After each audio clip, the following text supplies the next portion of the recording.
Welcome to our channel. Today we're diving into the fascinating world of our inner voice. Ethan Kross in his book Chatter calls this negative inner voice chatter, and it's a real problem. We're going to explore why that inner voice matters and how you can harness it for a better life. We're going to give you the tools to make that voice work for you, not against you. So buckle up, because we're about to take you on a journey to understand and master your inner world. Now let's talk about this chatter that Ethan Kross talks about. It's that constant negative self-talk, that inner critic that just loves to beat you up. It's like having a relentless bully living inside your head, always ready to pounce on your every mistake and magnify your flaws. You know what I'm talking about, right? It's that voice that tells you you're not good enough, not smart enough, not thin enough, not rich enough, you name it. It finds every possible way to undermine your confidence and make you doubt yourself. And the thing about this chatter is, it's a real sneaky devil. It creeps in when you least expect it, often disguising itself as a voice of reason or caution. It pretends it's trying to help, protect you from failure or disappointment. It convinces you that it's keeping you safe, but in reality it's just holding you back. But let me tell you something, it's full of baloney. This inner critic is not your friend, it's your biggest saboteur. All it does is hold you back, keeps you stuck in the same place, afraid to take risks or go after what you really want in life. It paralyzes you with fear and self-doubt. See, this chatter thrives on negativity. It feeds off your insecurities and amplifies them until they seem insurmountable. It loves to rehash past mistakes, dredge up old insecurities, and paint a bleak picture of the future. It keeps you trapped in a cycle of regret and anxiety, and the more you listen to it, the more power you give it. It's like a snowball effect. The more you engage with this negative self-talk, the bigger and more overwhelming it becomes. It's like feeding a gremlin after midnight. It just gets bigger and uglier. The more attention you give it, the more it grows. This negativity bias is hardwired into our brains from our caveman days. Back then, it was a survival mechanism. Back then, focusing on the negative, on potential threats, kept us alive. It was essential for survival to be alert to dangers, but in today's world, it's more likely to keep us stuck. Instead of protecting us, it prevents us from growing and achieving our full potential. And the thing is, this chatter affects every single part of your life. It doesn't just stay in one area, it spreads like a virus. It impacts your relationships because you start doubting yourself, your partner, your friends. You become suspicious and insecure, which strains your connections with others. You start seeing problems where there are none. You magnify small issues and create conflicts out of thin air. It sabotages your career because you're too afraid to speak up, to take initiative, to go for that promotion. You hold yourself back from opportunities because you don't believe you're capable. You start second-guessing every decision, every move you make. You become paralyzed by indecision and fear of making the wrong choice. And don't even get me started on what it does to your self-esteem. It erodes your sense of self-worth, making you feel inadequate and unworthy. It chips away at it piece by piece, until you're left feeling small, insignificant, and incapable. It makes you question your value and your abilities. But let me tell you something, you don't have to live like this. You have the power to change this narrative. You have the power to change that inner dialogue, to turn down the volume on that negative chatter and replace it with something more positive and supportive. It takes effort and practice, but it's possible. Ethan Kross gives us some great tools to do just that. By using these tools, you can start to quiet that inner critic and build a more positive, empowering inner voice. Alright, so we've talked about the problem, this chatter that's holding you back. That constant stream of negative thoughts and self-doubt that keeps you from reaching your full potential. Now let's talk about solutions. Because let's face it, we all need some practical tools to deal with this.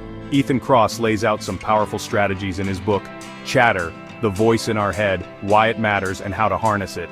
And we're going to break them down for you. These strategies are not just theoretical, they're actionable steps you can take right now.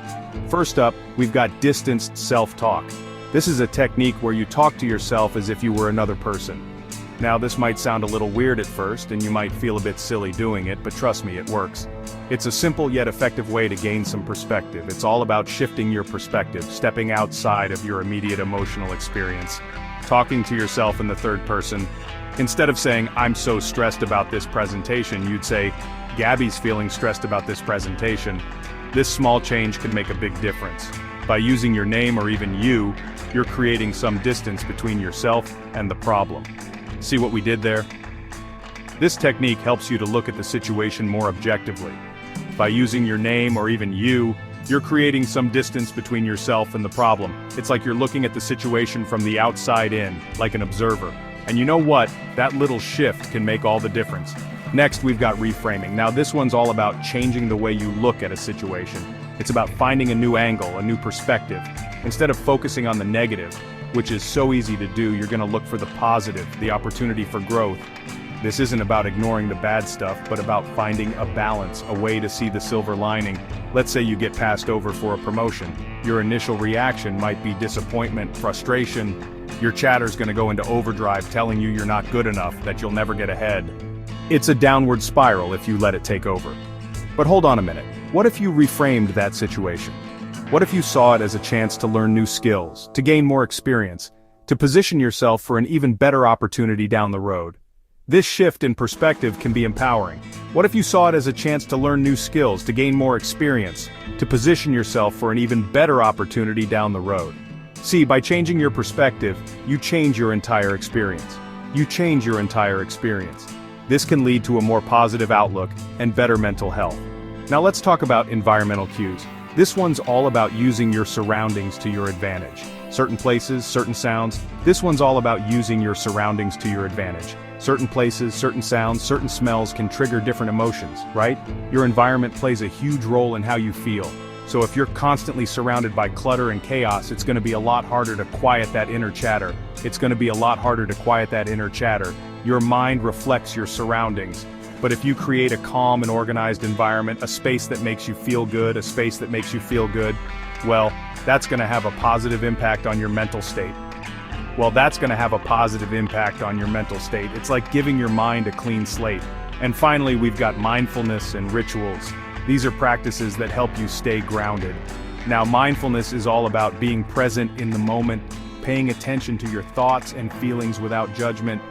It's about learning to observe that chatter without getting swept up in it.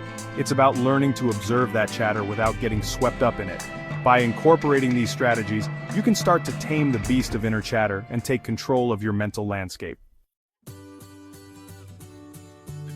Chapter 3. The role of social support, finding your tribe. You know, we humans, we're social creatures. We crave connection, we need belonging. And that need, it's hardwired into our DNA. But here's the thing about social connections. They can either amplify your inner chatter or help you quiet it down. It all depends on who you surround yourself with. Now, I'm not saying you've got to ditch your friends and family who might be going through a tough time. We all need support, especially when we're struggling. But there's a difference between healthy venting and just stewing in negativity. See, when you constantly unload your problems onto others without looking for solutions, you're basically marinating in that negative energy. You're giving your chatter a megaphone, letting it take center stage. Effective support, it's a two-way street. It's about feeling heard and validated, yes, but it's also about problem solving, about finding ways to move forward. And that's why it's so important to surround yourself with people who lift you up, who challenge you to grow, who inspire you to be your best self. You know what I'm talking about? Those friends who believe in you even when you doubt yourself. The mentors who see your potential and push you to achieve it. The family members who love you unconditionally, warts and all. These are the people who help you reframe your thoughts, who remind you of your strengths, who help you see the good even when it's hard to find. They're your cheerleaders, your confidants, your partners in crime. And you know what? Sometimes the best way to quiet your own inner chatter is to help someone else quiet theirs. Chapter 4. The power of rituals and distractions. Finding your calm in the chaos. Look, life's a bumpy ride, right? It's full of unexpected twists and turns, and sometimes it feels like we're just along for the ride. We're all gonna face challenges, setbacks, moments that make us want to crawl under the covers and hide. It's part of the human experience, and sometimes the best way to deal with that inner chatter, that voice that just won't quit, is to give it a break, to step back and breathe. Now, I'm not talking about burying your head in the sand and ignoring your problems. No, it's about finding a balance. I'm talking about finding healthy distractions, activities that take your mind off the negative and allow you to recharge and refocus. These activities can be anything that brings you joy and peace. And one of the most powerful tools we have in our arsenal is the power of rituals. Simple, daily practices that ground us. Now, rituals, they don't have to be complicated or time-consuming. They can be as simple as making a cup of tea or arranging flowers. They're just simple, repetitive actions that help you feel more grounded, more centered, more in control. They create a sense of stability in an otherwise chaotic world. It could be something as simple as making your bed every morning, a small act that sets a positive tone for the day, taking a few minutes to meditate, to clear your mind and find your center, or going for a walk in nature, letting the sights and sounds of the natural world soothe your soul. The key is to find what works for you, what helps you quiet your mind and find your center. Everyone's different, and what works for one person might not work for another. Now, physical movement, it's like a magic pill for your brain. It's one of the most effective ways to boost your mood and energy levels. When you move your body, you release endorphins, those feel-good chemicals that have a natural mood-boosting effect. It's like your body's own happy drug. Plus, exercise helps you get out of your head and into your body. It shifts your focus from your worries to the physical sensations of movement. It forces you to focus on the present moment, on the rhythm of your breath, on the feeling of your muscles working. It's a form of moving meditation. And when you're fully engaged in the physical, that chatter just fades into the background. Your mind gets a much-needed break. And then there are hobbies, those little passions that bring joy and fulfillment. You know, those activities you love to do, the ones that make time fly by, whether it's painting, crafting, or playing an instrument, playing music, gardening, or building model airplanes, these hobbies are more than just pastimes. Engaging in hobbies isn't just a way to pass the time, it's a way to nourish your soul. They provide a creative outlet and a sense of accomplishment. When you're lost in something you enjoy, your mind is free to wander, to explore, to create. It's a form of mental relaxation that can be incredibly rejuvenating. Mastering your inner voice. Your journey starts now. Well, folks, there you have it. We've covered a lot of ground today, but the most important thing to remember is this. You have the power to control your inner voice. You don't have to let that chatter run your life. Ethan Kross's book gives us some great tools and strategies to master our minds. But the real work, it starts with you. So take what you've learned today and put it into practice.